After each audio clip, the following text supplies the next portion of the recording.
She didn't mean for any of it to happen. She didn't even realize how close it was to dawn until the room turned faint gold and the city outside began to hum awake. She sat up sharply, breath catching when she saw the man sleeping beside her. The same man she spent 7 years trying to erase. His arm rested over her waist like it never wanted to let go, like it still remembered every curve of her body, every rhythm of her breathing. She gently lifted his arm away and slipped out of bed, her heartbeat thundering in her ears. She didn't take one last look at him. She didn't trust herself to.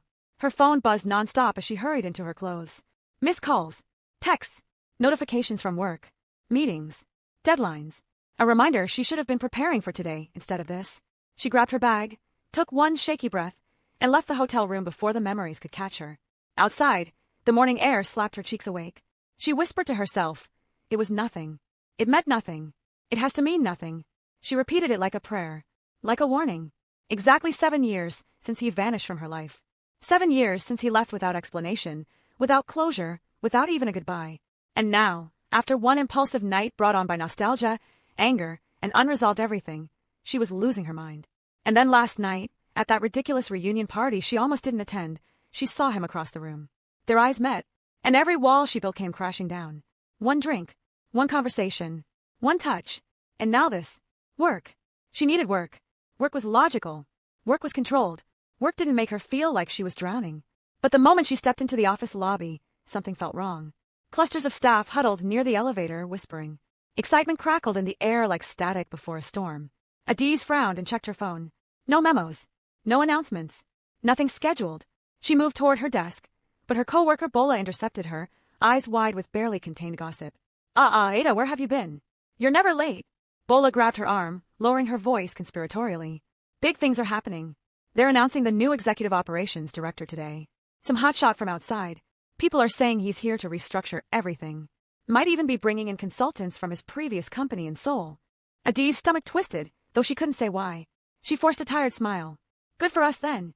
Bola leaned closer. Everyone's gathering in the conference room right now. Come on, first impressions matter. I heard he's young too. Not one of those old men who just collect salary. Adaeze followed the crowd, her mind still half trapped in that hotel room. She could still feel the heat of Min-jun's skin, still hear the way he said her name like a prayer. Stop. Focus. Forget. She blended into the back of the conference room, arms crossed, eyes on the floor. Around her, people whispered predictions, wondered if the new director would fire people, restructure departments, change everything. Someone mentioned he'd turned around 3 failing companies in 5 years. Someone else said he was ruthless with underperformers. The room quieted as Mrs. Okafor from HR stepped to the front, her smile too bright, too practiced. Good morning, everyone. Thank you for gathering on such short notice. Today marks an exciting new chapter for our company. We're thrilled to welcome our new Executive Operations Director. He brings over a decade of experience in strategic operations and corporate transformation across 3 continents. Please join me in welcoming Mr. Park Min-jun. The door opened, and Min-jun walked in. Adaeze's breath stopped. The room tilted. Sound became muffled, distant, like she'd been shoved underwater. It couldn't be. It couldn't be him. But there he was, tall and sharp in a charcoal suit, his jaw set with the kind of confidence that comes from power. His eyes swept across the room with cool assessment. Professional. Detached. Nothing like the man who held her last night with desperate hands. Nothing like the boy who used to laugh at her terrible jokes and steal her suya when he thought she wasn't looking. His gaze moved across the rows of faces, scanning, measuring, and then it landed on her. For half a second, something flickered in his expression. Surprise maybe, recognition definitely, but it vanished so quickly she might have imagined it. His face went smooth again. Unreadable. He didn't acknowledge her. Didn't react. Just continued scanning the room like she was anyone else. Like she was no one. Adaeze looked away, her throat closing. Her palms went clammy. Her heart pounded, so loud, she was sure everyone could hear it. Louder than the applause now filling the room. Louder than Mrs. Okafor's voice introducing his credentials. Louder than her own thoughts screaming at her to leave, to run, to disappear. He was her boss. Min-jun. Her ex. The man who broke her. The man she'd slept with 12 hours ago. He was her boss. Mrs. Okafor droned on about strategic initiatives and operational excellence, but Adaeze heard nothing. She focused on the floor tiles, counting them, memorizing their pattern, anything to avoid looking up. The room felt too small, too hot, too bright. When Min-jun began speaking, his voice was steady and authoritative, outlining his vision for the company's future. She kept her eyes down, but his voice wrapped around her like a ghost from the past. When the meeting finally ended, she moved toward the door fast, head down, but Bola caught her elbow. Hey, let's go say hi. Make a good impression. He seems approachable, not like those British expats they usually bring. Panic shot through her. No. I have a deadline. Report. Very urgent. Bola laughed. You write emails all day. What report? Confidential, Adaeze said. Too quickly, already walking away. She turned down a hallway, breathing hard, needing space, needing air, needing to think. But when she rounded the corner, she stopped. Because he was there, leaning against the railing like he'd been waiting. Their eyes met again. This time, neither of them looked away. The hallway felt suspended, frozen. She wanted to speak, to scream, to demand an explanation for everything, but her voice was gone. He looked so composed, so controlled. Nothing like the man who whispered, "I never stopped," against her neck last night. Nothing like the boy who promised her forever and then disappeared. He stepped aside, creating space for her to pass. When he spoke, his voice was calm, professional, cold. Good morning, Miss Adaeze. She forced herself to nod. Morning, sir. The word tasted like poison on her tongue. His jaw tightened, just barely, but his expression stayed neutral. We'll be working together closely on the new operational strategy. I'll see you at the 10 o'clock meeting. That was it. No acknowledgement of last night. No explanation for why he was here, in her office, in her life again.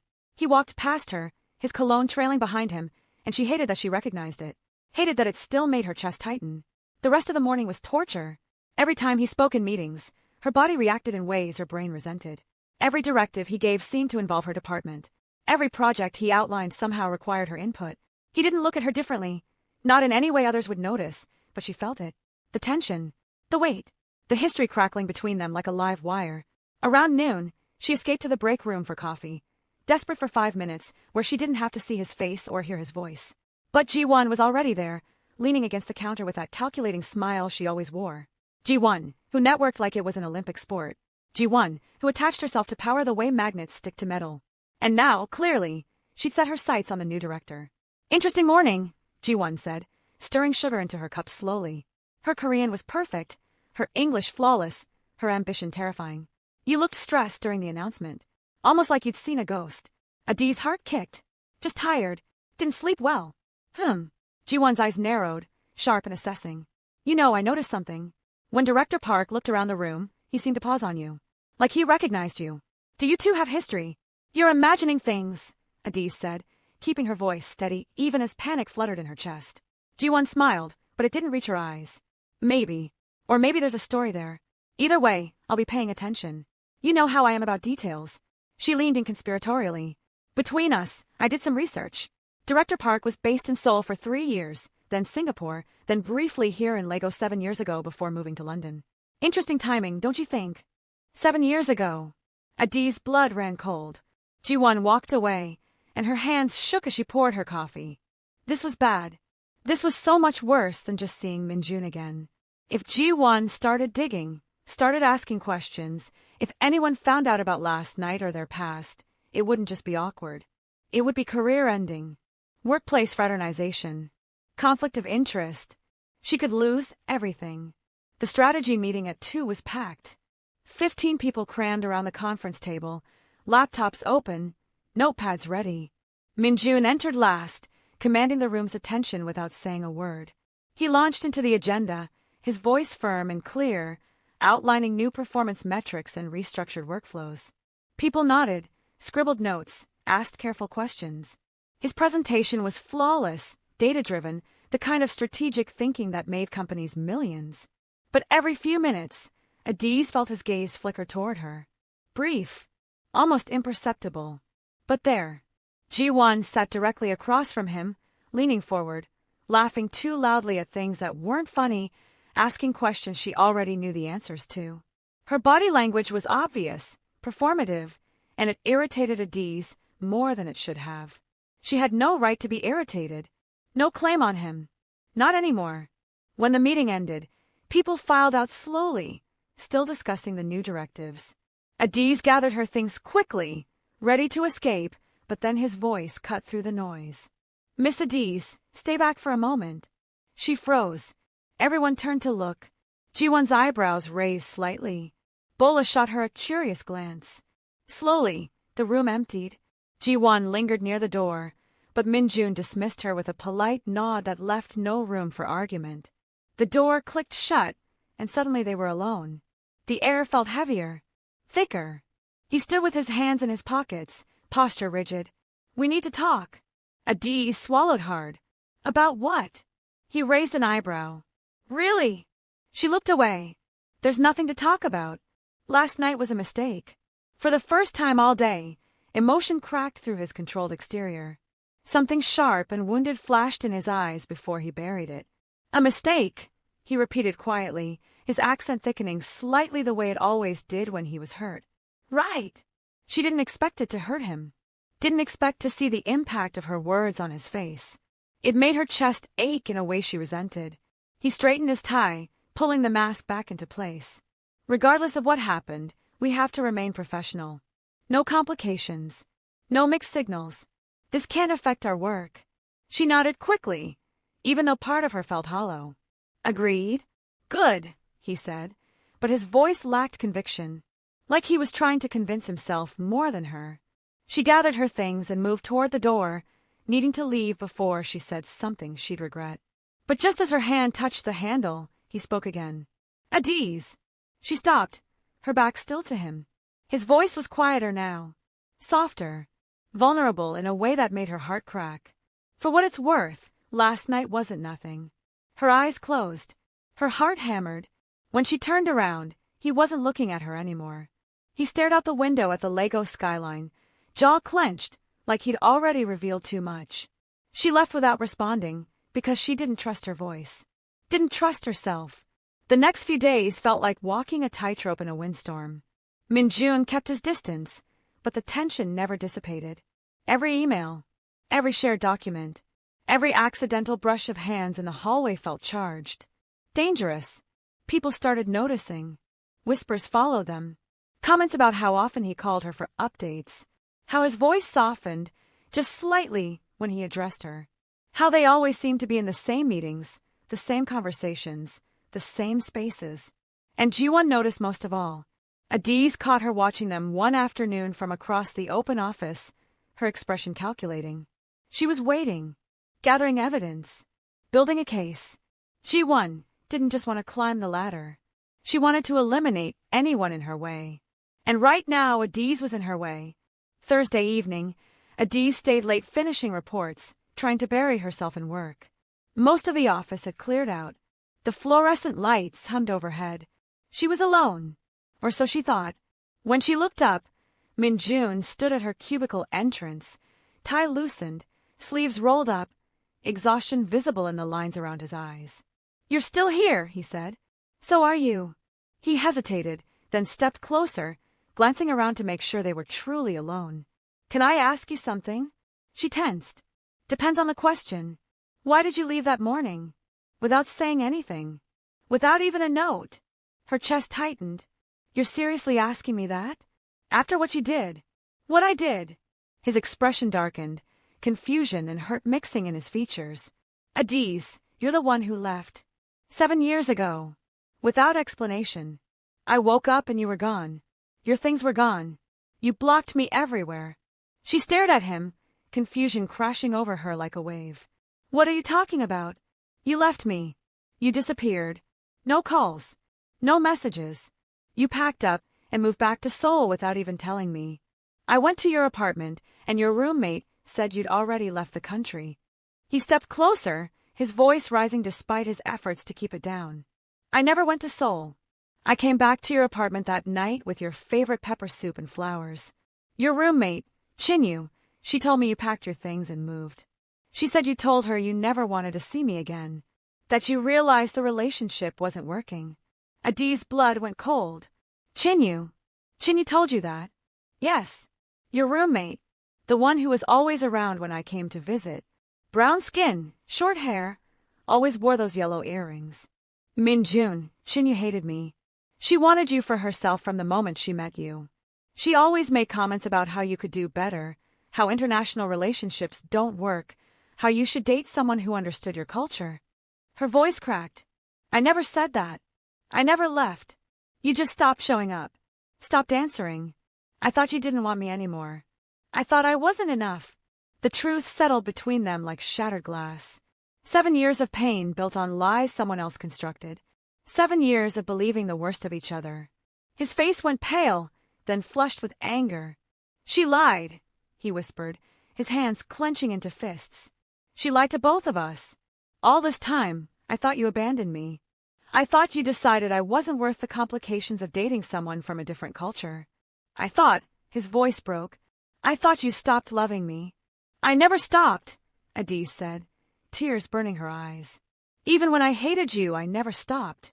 Before either of them could say more, the elevator dinged. Footsteps approached, sharp and deliberate. They stepped apart quickly, but not quickly enough.